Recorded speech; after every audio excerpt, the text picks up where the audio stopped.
Ribeira acolleu unhas xornadas nas que se analizou a realidade da pobreza das familias en Galicia.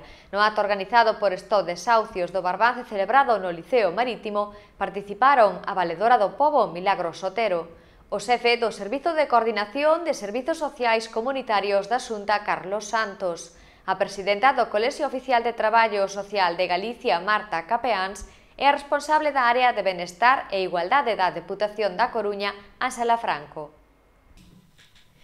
O presidente de Estó Desahucios, José Manuel Pena, comezou a súa intervención apuntando que segue habendo moita pobreza nas familias e que moitas veces os responsables políticos non coñecen a realidade que existe nos fogares, polo que as asociacións teñen que achegarlla. Pois esa situación que víamos e despois a situación que, bueno, desde o resto do Estado, desde a Xunta, incluso desde Europa, pois sempre se está dicindo que se está baixando, salindo da crisis e todo iso. Bueno, hai unha cousa que penso que coincidimos todos, que aposta en valor das persoas frente a calquera outra cousa. E iso quizás discrepamos moitas veces cos gobernantes, que pensan que desde a sociedade civil estamos contra eles e nós queremos ser uns meros colaboradores deles para trasladarlle, xa a nivel de Europa, do Goberno Central, da Xunta de Galicia, inquietudes que eles quizás non vexan. E a nosa experiencia non lo dice, porque todos de nós temos estado en despachos de conselleiros, incluso de un que outro ministro, e realmente non ven a realidade. E os seus asesores igual non lle trasladan, porque levan quizás anos e tal, bueno, é unha situación diferente. E non ven a realidade, pois esa realidade hai que achegarlla. A valedora do pobo Milagros Otero afirmou que a oficina do valedor non pode arranxar todo o que se lle presenta, destacando que o seu traballo se basea a entender pontes entre os dereitos dos cidadáns e a administración que ás veces chocan. Milagros Otero apuntou que hai que achegarse aos problemas da xente que viven situacións de pobreza ou situacións de desafiuzamento, problemas que urxe arranxar sen tempo para estudalos. E destacou que todas as persoas teñen a mesma dignidade e deben ter a mesma posibilidade de vivir de forma digna. Afirmou que existen leis que así o determinan. Nós, dende a nosa oficina, dende a esta institución do Valedor, entendemos que todas as persoas teñen a mesma dignidade. Todas as persoas do mundo teñen a mesma dignidade e teñen que ter a posibilidade de vivir de forma digna. Teñen que ter esa posibilidade. Somos responsables entre todos de que todos os seres humanos podan vivir non de forma igual, senón de forma digna, ao menos. Existen moitas leis que o determinan así, pero as leis a veces son simplemente papéis e ás veces, desgraciadamente, papéis mollados. Eu lamento ter que decir isto porque eu son unha persoa que dedicou toda a miña vida ao estudo das leis. Eu son de profesión, son profesora da Facultade de Dereito, ou seja, que teño toda, absolutamente, a miña vida dedicada ao estudo da lei e á búsqueda da xustiza, pero somos conscientes de que moitas veces o que di a lei non é algo que se poda facer valer inmediatamente. Aínda que este bendito, non se pode facer valer directamente porque hai outra serie de cuestións ou de impedimentos que fan que non se poda chevar a cabo.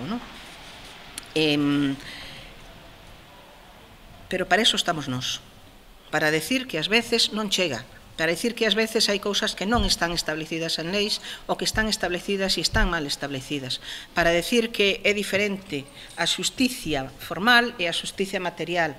Ás veces o que di unha lei o di, pero non é xusto. A oficina do Valedor chegan miles de casos, máis de 40.000 actuacións o pasado ano e de todo tipo, problemas coa sanidade, a educación ou a vivenda, moitas queixas de retraso e suspensión de risgas. Pola súa banda, o xefe do Servizo de Coordinación de Servizos Sociais Comunitarios da Xunta de Galicia, Carlos Santos, agradeceu o convite para recoñecer o papel que estas entidades veñen desenvolvendo dende que comezou a crise. Afirmou que os recursos nunca chegan a todos os que os precisan. É necesario traballar niso. Tamén destacou que no 2012 se aprobou un Código de Boas Prácticas, unha normativa que ten limitacións pero que foi un paso importante para apoiar ás familias.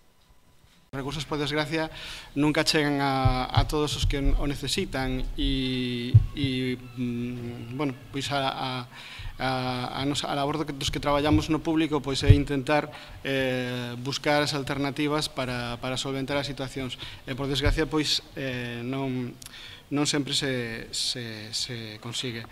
No marco dos logros que eu fundamentalmente lles atribuiría á opresión das plataformas está precisamente en resposta a esa situación dos desafiuzamentos por execución hipotecaria a normativa que comezou cun decreto lei no ano 2012 e que despois se consolidou nunha lei no 2013 do Goberno do Estado pola que se aprobou o Código de Boas Prácticas e se introduciu por primeira vez no dereito español a figura da dación en pagamento.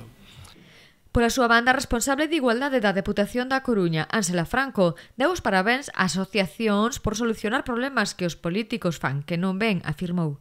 Falou do papel da Deputación, da Xunta e dos Concellos, destacando que por riba de todo as institucións deben ter un profundo respeto á dignidade do ser humano.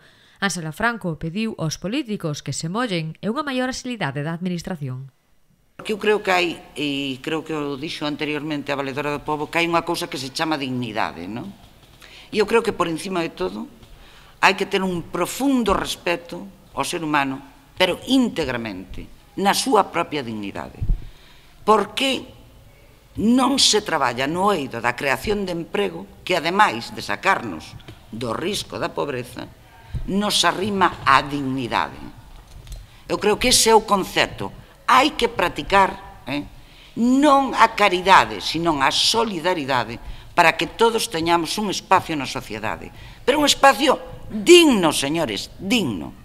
E hoxe digno non son nin os contratos que se están facendo.